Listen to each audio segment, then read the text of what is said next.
오늘 소개해드릴 사연의 주인공은 한국을 오기 전 친구로부터 부정적인 이야기를 들었다고 합니다. 안녕하세요. 전 미국인 에밀리예요.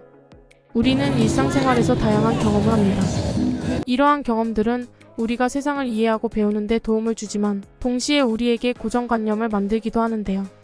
한국을 좋아하면 좋아할수록 한국에 가지 말라는 말이었는데요. 최근 큰 프로젝트를 끝내고 긴 휴가를 낼 수 있었어요. 처음으로 해외여행을 준비하고 싶었죠. 항상 바쁜 일정 때문에 해외는 꿈도 못 꿨거든요. 미국 내 다른 주를 다니는 게 전부였습니다. 하지만 한 달이라는 긴 휴가를 공식적으로 받을 수 있었어요. 이번에 맡았던 프로젝트에 무려 2년간 매달렸거든요. 개인 일정은 거의 없는 것처럼 살았던 지난 2년의 프로젝트는 다행히 성공리에 마무리되었답니다. 그에 대한 보상으로 한 달의 휴가 동안 정상적인 월급도 받게 되었어요. 이 당연히 국내 여행을 꿈꾸는 경우는 없을 것 같아요. 저 역시도 그렇고요. 그래서 어느 나라로 여행을 갈까? 고민이 참 많았어요. 물론 제가 마음에 두고 있는 곳이 있었습니다. 한국이요. 한국에 대해 처음 알았던 건 업무 센스가 뛰어난 아시아계 여성을 회사에서 만난 이후였어요. 일의 구분이 뚜렷해서 자신의 업무가 아니면 별다르게 관심을 보이지 않는 미국 내 사람들과 달랐거든요. 마치 CEO 같았어요.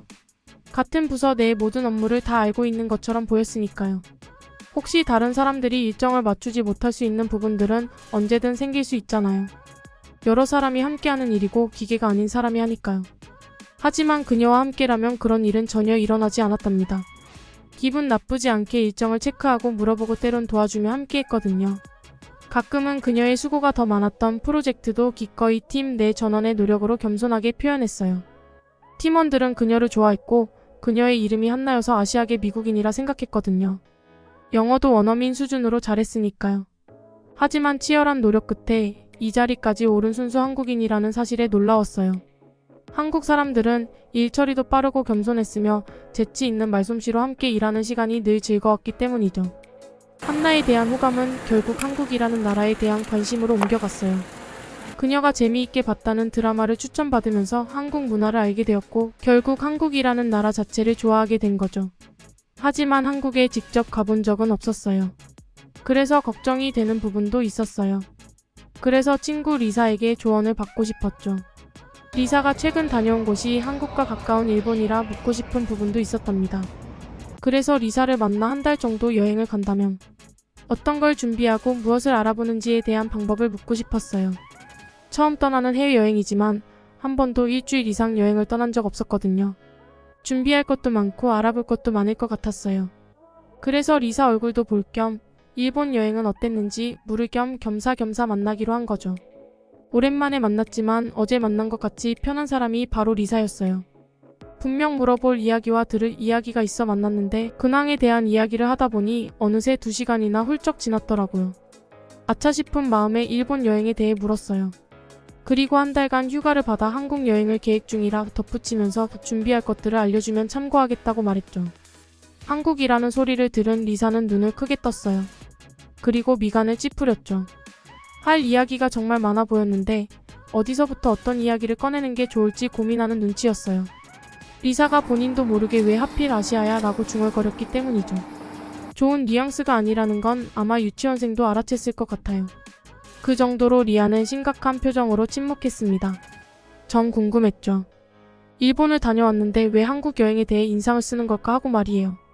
기다리다 못한 제가 먼저 물었습니다. 여행에서 무슨 일이 있었길래 인상을 쓰고 한국 여행을 가는 걸 마음에 안 들어하는지 말이에요. 리사는 답했어요. 아시아는 여행하는 게 아니라는 말을 전하고 싶은데 적당한 말이 떠오르지 않는데요. 전 당황했어요. 일본을 다녀오고 아시아 전체를 말하는 건 너무하다 싶었거든요. 리사는 자기 생각을 이어갔습니다. 제가 한국을 좋아하는 걸 알다 보니 오히려 가지 않았으면 한대요. 리사 역시 일본 만화를 너무 좋아했어요. 그래서 일본 여행을 계획했고 다녀왔는데 막상 가보니 좋아하는 시각으로 보기엔 다른 문화권을 이해하기 너무 힘들었다는 말이었습니다. 외국인을 보면 동물원에 있는 원숭이를 보는 것 같이 이질감을 느끼는 것, 교통시설은 잘 되어 있지만 교통비용을 지불하는 방식이 달라 어려웠다는 것, 영어로 말을 걸면 피하는 건 둘째고 일본인들이 하는 영어를 알아들을 수 없어 여행 내내 힘들었다는 점 등 너무 다양하게 말했어요. 리사 본인도 보여지는 일본에 대한 좋은 면만 생각하고 갔는데 실질적으로 부딪히는 일본은 너무 미개하다 싶을 정도로 외롭고 힘들었다고요. 사실 일본을 가기 전 인도도 다녀왔는데 잊고 싶은 기억이라 말하지 않았대요. 리사가 운동을 좋아하는데요. 요가에 푹 빠지면서 인도라는 나라에 대해 관심이 높아졌고 가보고 싶다는 생각에 무작정 떠났답니다. 하지만 그렇게 불안한 나라는 처음이었대요. 도시를 돌아다니는 것 자체가 불안하게 느껴질 정도로. 낮에도 몇 차례 노숙자들의 알 수 없는 눈빛을 고스란히 받았는데요. 노려보는 눈빛과 다르게 끊임없는 사람들의 시선, 불쾌한 냄새가 여행 내내 괴로웠다 해요. 인도 음식은 입에 맞지도 않았지만 위생적으로도 문제가 있다는 걸 눈으로 확인한 이후 거의 먹지 못하고 지내면서 기억에서 지우고 싶은 정도라고 전했죠. 그래서 제가 한국 여행 가는 걸 반대한다고 말했습니다.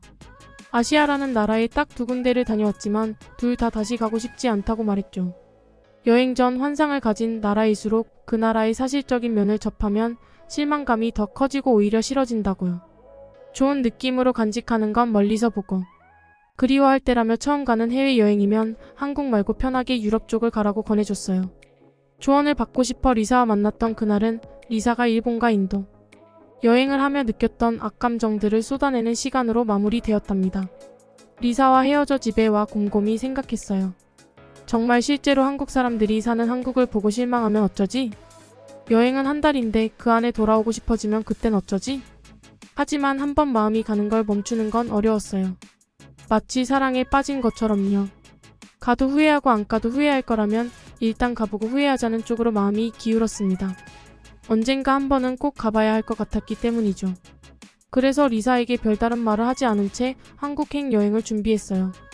직장 동료인 한나에게 기본 정보를 물어봤는데 친절하게 알려주더라고요. 모든 걸 계획하고 가는 것도 좋지만 큰 일정만 정하고 나머진 한국에서 정해도 불편하지 않을 거래요. 요즘엔 스마트폰이 활성화되어서 검색하고 이동하는 재미도 있을 거라고요.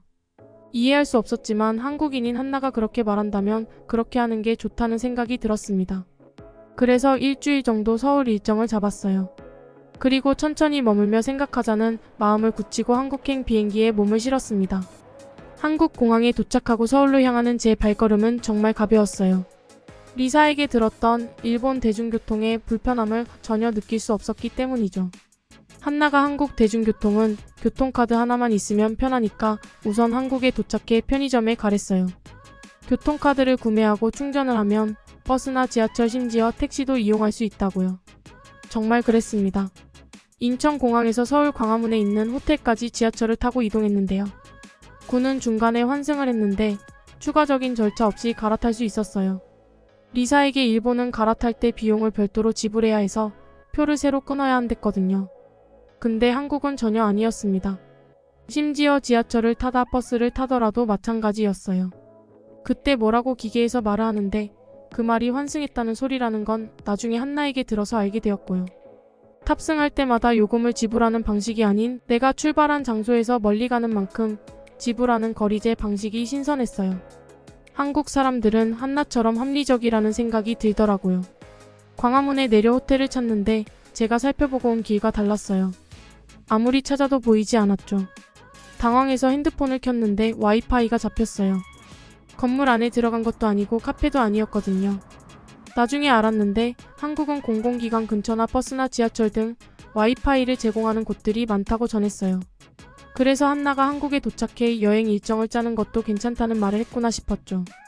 핸드폰을 켜고 지도를 보는데도 길을 찾기 어려웠어요. 안 되겠다 싶어 지나가는 한국인을 붙잡고 물었습니다. 13- 처음에는 제 스스로 해결하고 싶었어요. 리사가 일본에서 길을 물었을 때 알아들을 수 없는 영어로 말하거나 아예 도움을 받지 못해 힘들었다는 이야기를 들었으니까요. 하지만 도무지 혼자 할 수 없어 지나가는 한국인을 붙들고 물었죠. 제가 운이 좋았는지 지나가던 한국인은 바로 멈추어 섰고 저에게 길을 알려줬어요. 서툰 영어였지만 알아들을 수 있었고 제가 출구 자체를 잘못 나왔는데 걷는 방향도 달라 아예 다른 곳에 서 있더라고요. 고맙다는 인사를 하고 저는 호텔에 무사히 도착할 수 있었습니다. 오랜 시간 비행기를 타고 왔기 때문에 한국에 도착한 당일은 쉬고 싶었어요. 짐을 꼼꼼하게 샀다고 생각했는데 빼놓고 온 물건이 있었죠. 간단하게 슈퍼에서 구매하면 되는데 근처 구매할 곳이 마땅히 없어 보였어요. 그래서 안내 데스크에 전화를 걸어 물었더니 호텔 앞 편의점을 알려줬습니다. 간단한 물건들은 거기서 구매할 수 있다고요. 알았다는 말을 하고 늦은 시간이었지만 잠깐 다녀올 생각에 편의점으로 향했습니다. 밤 11시를 넘어가는 시간이었는데 길거리에는 드물지만 사람들이 거리를 활보하고 있었어요. 아리엘 전 그들이 신기해서 유심히 살펴보는데 그들은 밤 거리를 활보하는 외국인인 제가 하나도 이상하게 느껴지지 않는 것 같았죠. 리사 말이 떠올랐어요. 인도에서는 한낮에도 불편한 시선을 느끼고 불안한 마음으로 도심을 걸어 다녔다고 했잖아요. 그런데 전 아니었죠. 한국은 낮에도 별다르게 외국인을 쳐다보는 느낌을 받기 어려웠습니다. 그건 밤이 되어도 마찬가지였고 안전하게 다닐 수 있는 한국의 밤거리는 한국 드라마에서 보던 모습과 크게 다르지 않았죠.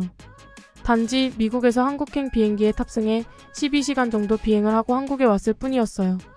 정확히 한국에 도착하고 숙소로 이동하며 편의점까지 오는 것도 총 4시간이 채 되지 않고요. 그런데도 리사에게 들었던 모습들과 전혀 달랐어요.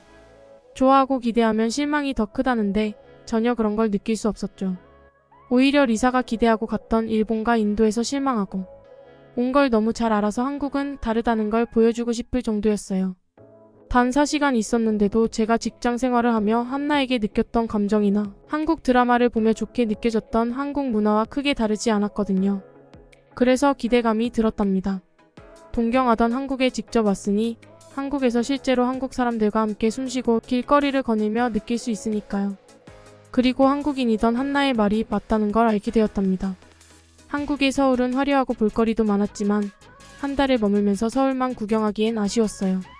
한국에 머물면 머물수록 한국을 더 알고 싶어졌고 화려함 이면에 숨겨진 다른 모습들도 궁금해졌기 때문이죠.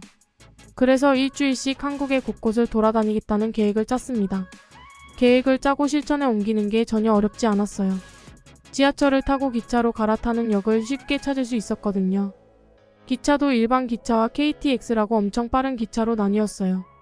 KTX를 타면 서울에서 부산까지 2시간 30분이면 도착하는데 부산은 한국의 남쪽 끝에 있어요. 서울이 한국의 수도라면 부산은 제2의 수도라고 불릴 만큼 상당히 발전된 도시죠.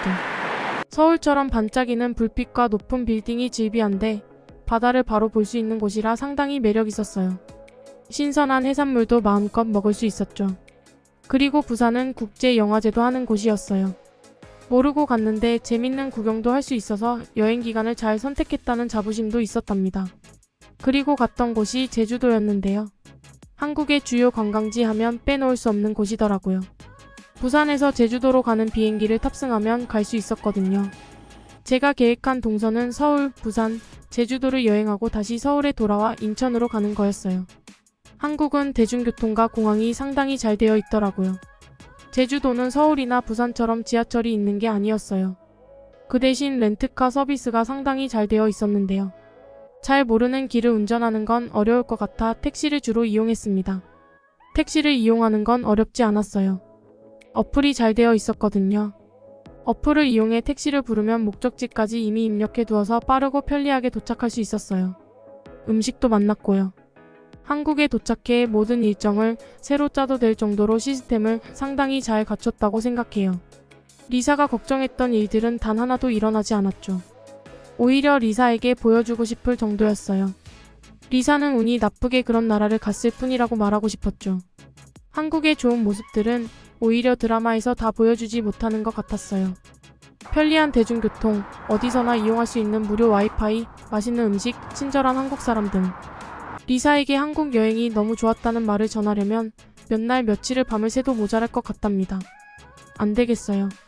제가 한국 여행을 하며 감동했던 부분들은 이야기로 리사에게 전하는 건 어려울 것 같거든요. 아무래도 리사와 함께 한국에 들리는 게 나을 것 같아요. 리사의 안 좋았던 지난 여행을 잊고 좋은 추억을 쌓을 수 있게 말입니다. 그녀는 친구가 일본과 인도를 여행하면서 겪었던 부정적인 경험 때문에 한국 여행을 주저하기도 했는데요. 하지만 한국에 도착하고 나서는 친구가 말했던 우려와 불편이 한국에서 적용되지 않는다는 사실을 알게 되었습니다. 대중교통은 이용하기 편리했고 밤에도 안전한 한국의 거리를 보면서 오히려 환영받고 있다는 느낌까지 받았는데요.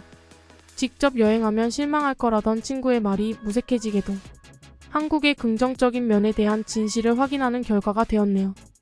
다음에는 친구와 함께 한국을 방문해서 한국에서의 좋았던 경험을 함께 공유하는 기회가 되기를 기대하겠습니다. 긴 휴가를 맞아 한국을 방문했던 미국 여성의 사연이었습니다. 듣기 주셔서 감사합니다. 오늘의 영상은 이게 전부입니다. 모두가 건강하길 바랍니다.